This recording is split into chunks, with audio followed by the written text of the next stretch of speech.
আচ্ছা, আপনাকে একটা প্রশ্ন করি যে কম্পিউটার কি 1 2 3 4 5 6 বা আমরা যেসব নাম্বার ব্যবহার করি সব কি বুঝতে পারে? এর সহজ উত্তর হচ্ছে না। কারণ কম্পিউটার একমাত্র 0 এবং 1 ছাড়া কিছুই বুঝতে পারে না। 0 এবং 1 এই দুইটা ডিজিট ছাড়া কম্পিউটার কিছুই বুঝতে পারে না। 0 হলে অফ এবং 1 হলে সেটা 1 আর 0 হলে অফ। এই দুইটা ডিজিট ছাড়া কম্পিউটার অন্য কিছু বোঝে না। তাহলে আমরা যে কম্পিউটারে 1 2 3 4 হ্যাঁ এভাবে যে আমরা এই ইউনিট পর্যন্ত দেই বা 220 এটা মানে যতক্ষণ নাম্বার চলতেই থাকে এসব সংখ্যা যে আমরা ব্যবহার করি, তাহলে এসব নাম্বার কীভাবে কম্পিউটার বোঝে? এই কাজটাই মূলত নাম্বার সিস্টেমের মাধ্যমে করা হয়। তো আজকে আমরা দেখব যে নাম্বার সিস্টেমের প্রকারভেদ এবং নাম্বার সিস্টেমে কনভার্ট কয়েকটা আমরা আজকে আলোচনা করব। দেখো, নাম্বার সিস্টেম মূলত কয় প্রকার? 4 প্রকার। এক নম্বর হচ্ছে বাইনারি,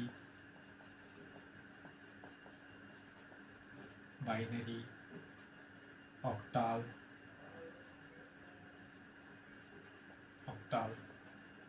ডেসিমেল এবং হেক্সাডেসিমেল। ঠিক আছে। আচ্ছা, বাইনারিটা কি? বাইনারিটা হচ্ছে 2 ডিজিট বিশিষ্ট। ঠিক আছে, এর বিট হচ্ছে কি 2, মানে দুইটা বিট, একটা হচ্ছে 0 আর একটা হচ্ছে 1। ঠিক আছে, বাইনারি মূলত কম্পিউটার সিস্টেমে ব্যবহার হয়। কম্পিউটার সিস্টেমে ব্যবহৃত হয়। বাইনারি কম্পিউটার সিস্টেমে ব্যবহার হয়। ঠিক আছে। অক্টালটা কি? অক্টাল হচ্ছে 8 বিট বিশিষ্ট, মানে অক্টালের বিট হচ্ছে 8টি। ঠিক আছে, সেখানে 0 থেকে 0 1 2 3 4 5 6 7 পর্যন্ত। তো 0 থেকে 7 পর্যন্ত কয়টা সংখ্যা হয়? 8টা সংখ্যা হয়। ঠিক আছে। আচ্ছা, এটা মূলত ডিজিটাল ইলেকট্রনিক্স বা কম্পিউটারে এই সিস্টেমটা ব্যবহার হয়। ডেসিমেল কি? ডেসিমেল হচ্ছে আমরা সাধারণভাবে যেসব সংখ্যা ব্যবহার করি, এটাই মূলত ডেসিমেল। কারণ এখানে 0 থেকে 9 পর্যন্ত ডিজিট আছে, অর্থাৎ 0 1 2 3 4 এভাবে আর কি 9 পর্যন্ত আমরা সাধারণত যেসব নাম্বার ব্যবহার করি। ঠিক আছে। এবং হেক্সাডেসিমেল সর্বশেষ, এর বিট হচ্ছে কত? এর বিট হচ্ছে 16। ঠিক আছে, যেখানে 0 থেকে শুরু করে 9 পর্যন্ত, তারপরে এ থেকে বি, সি, হ্যাঁ, ডি, ই এবং সর্বশেষ এফ পর্যন্ত। ঠিক আছে, এটাই মূলত হেক্সাডেসিমেল। হেক্সাডেসিমেলের বিট সংখ্যা হচ্ছে 16। তো আজকে আমরা দেখব যে বাইনারি ডেসিমেল থেকে কিভাবে বাইনারিতে কনভার্ট করতে হয়। ডেসিমেল আমরা দেখি যে ডেসিমেল থেকে বাইনারি। ঠিক আছে, তো আপনাকে আবার মনে করে দিই যে ডেসিমেলের বিট হচ্ছে কত? 10 আর বাইনারি হচ্ছে কত? 2। ঠিক আছে, তো আমরা ডেসিমেল থেকে বাইনারিতে কনভার্সনটা শিখব। দিলাম একটা ডেসিমেল নাম্বার, দিলাম যে 64, বিট সংখ্যাটা সাইডে লিখতে হবে 10। ঠিক আছে, এটাকে যদি বাইনারিতে কনভার্ট করা হয় তাহলে বিট হবে 2। ঠিক আছে, বিট সংখ্যা। এখন আমাকে ডেসিমেল থেকে বাইনারিতে কনভার্ট করতে হবে। তো দেখেন, সর্বপ্রথম এখানে লক্ষ্য করেন ডেসিমেল কিন্তু বিট সংখ্যা কত? 10 বা 10, আর এদিকে কত আছে? বাইনারি বিট বা বেজ হচ্ছে 2। ঠিক আছে, স্বাভাবিকভাবেই বেজটা বড়, 10 যেহেতু 2 অপেক্ষা অবশ্যই বড়। তো এরকম যদি কেস আসে তাহলে আপনি চিন্তা করেন যে বড় থেকে যদি ছোটোটা কনভার্ট করতে হয় সেক্ষেত্রে কী হবে? অবশ্যই ভাগ করে দিতে হবে। বড়কে আপনি ছোটোর মাঝে ভাগ করে দেবেন। ঠিক আছে, প্রথম কথা হচ্ছে যে আমি লিখি যে বড় হলে ভাগ। ঠিক আছে, আরেকটা কথা মাথায় রাখবেন, ডেসিমেলের যে বেসটা আছে, ঠিক আছে, ভিত্তিটা যে আছে, এটা কখনো ইউজ হবে না। এটা কখনোই ইউজ হবে না, এটা স্থির থাকবে। অপর দিকে যে ডিজিট থাকবে, বাইনারি হোক কিংবা অক্টাল হোক, সেই বাইনারি বা অক্টালের বেস দ্বারা কাজ করতে হবে। কীভাবে? এখন আমরা দেখবো যে ডেসিমেল থেকে বাইনারিতে কনভার্ট। তো কী আছে? এটা বড়, ছোটতে কনভার্ট করতে হবে, সেক্ষেত্রে কী করতে হবে, ভাগ করতে হবে। ভাগ করবো কীভাবে, দেখো আমরা 2 দ্বারা 64কে ভাগ করবো, ঠিক আছে।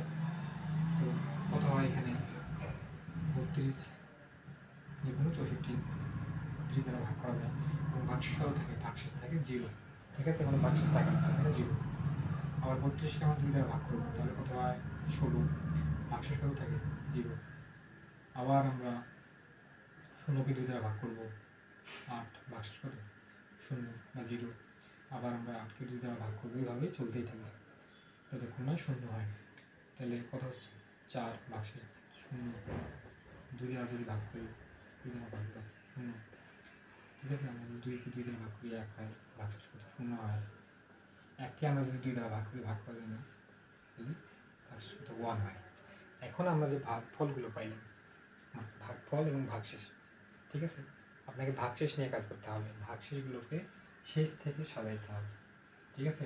এই যে শেষের যে বিটটা আছে, এটাকে বলা হয় এলএসবি, লিস্ট সিগনিফিকেন্ট বিট, সর্ববামের বিট, আর এটা হচ্ছে সর্বডানের বিট। কীভাবে এটাকে যদি আমরা সাজাই, দেখেন তাহলে কী হচ্ছে 1 0 1 2 3 4 5 5। দেখেন তো এই বিটটা সর্ববামে আসতেছে না, সবচেয়ে বামে, আর এটা সবচেয়ে ডানে, এই জন্য এটাকে বলা হয় এলএসবি, এটাকে বলা হয় এমএসবি। তাহলে 64 এর ডেসিমেলের ক্ষেত্রে বাইনারি কত হবে 1, ঠিক আছে। এটাই মূলত ডেসিমেল থেকে বাইনারিতে কনভার্সন, ঠিক আছে। এখন যদি বলা হয় যে বাইনারি থেকে আমি যদি ডেসিমেল কনভার্সন করতে চাই, তখন কী করতে হবে, তাহলে বাইনারি এটাকেই ধরলাম যে, ঠিক আছে, বলবো যে বাইনারি থেকে ডেসিমেলে কনভার্সন বা বাইনারি থেকে ডেসিমেলে রূপান্তর করা, তখন কী করতে হবে। এখন আপনারা দেখেন যে বাইনারিটা হচ্ছে ছোট, ডেসিমেলটা হচ্ছে বড়, তো ছোট থেকে যদি বড়তে যায় সেক্ষেত্রে গুণ করতে হবে। তো লিখে রাখবেন যে ছোট হলে গুণ, ঠিক আছে। তো কীভাবে গুণ করবো, আমি তো শুরুতেই বলছিলাম যে এই 10 কখনোই ব্যবহার করা যাবে না, তাহলে বাইনারি যে বীজটা আছে এটাকে দ্বারাই গুণ করতে হবে। তো 1 into 2, 0 into 2, 2 into 2, 0 into 2, 0 into 2, 0 into 2, আরেকটা আছে 0 ইন্টু 2। এই 2 দ্বারা সবগুলোকে আমি গুণ আকারে লিখছি। এখন লেখার পরে যখন শেষ হবে, সেখান থেকে আমার পাওয়ার বা সূচক দিতে হবে 0 1 2 3 4 5 6। আচ্ছা, 2 এর উপর 6 মানে কত, 2 6 বার গুণ করতে হবে।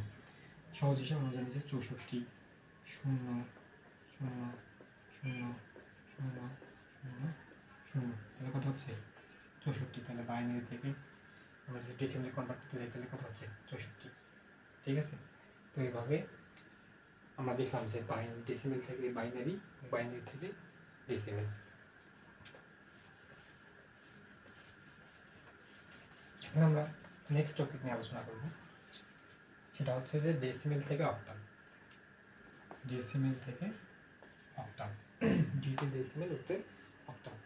ধরলাম যে ডেসিমেল আছে যে 64, বা 64 না দিয়ে আমরা যদি অন্য কিছু দিই, যে 74, সরি, ডেসিমেল হচ্ছে কত 10, অক্টালের বেজ কত, অক্টালের বেজ হচ্ছে 8, ঠিক আছে। তো দেখেন যে এটা বড়, এটা ছোট, তাহলে কী করতে হবে, বড়কে ছোট করতে গেলে ভাগ করতে হবে।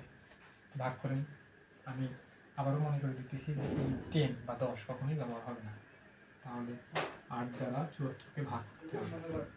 তাহলে কত হচ্ছে এখানে, 8 দ্বারা যদি 74কে ভাগ করি কত হয়, ক্যালকুলেশন করেন যে 8 লং 72, 9 দ্বারা ভাগ করা যায়, 8 লং 72, তাহলে ভাগশেষ কত থাকে, তাহলে এখানে যে এখানে থাকে যে 2, ঠিক আছে। আবার আমরা 9 দ্বারা 8কে ভাগ করি, একবার যায়, তাহলে ভাগশেষ কত থাকে 1 থাকে, 8 দ্বারা ভাগ যায় না, ভাগশেষ কত থাকে 1 থাকে, ঠিক আছে। তাহলে কত হচ্ছে এখানে এলএসবি, এখান থেকে শুরু করেন 1 1 2 1 1 2, ঠিক আছে, এটাই মূলত ডেসিমেল থেকে অক্টালে কনভার্সন। অর্থাৎ আমরা প্রথমে যেটা দেখছিলাম যে ডেসিমেল থেকে বাইনারি বা ডেসিমেল থেকে অক্টাল একই নিয়মে হবে। ঠিক আছে, এখানে শুধু বিটের কম বেশি বা বিটের পরিবর্তনটা এই। এখন আমরা দেখব যে অক্টাল থেকে ডেসিমেল, অক্টাল থেকে ডেসিমেল যদি রূপান্তর করা যায়। বললাম এটাই অক্টাল, এই অক্টালটাকে বলছি যে 1 2।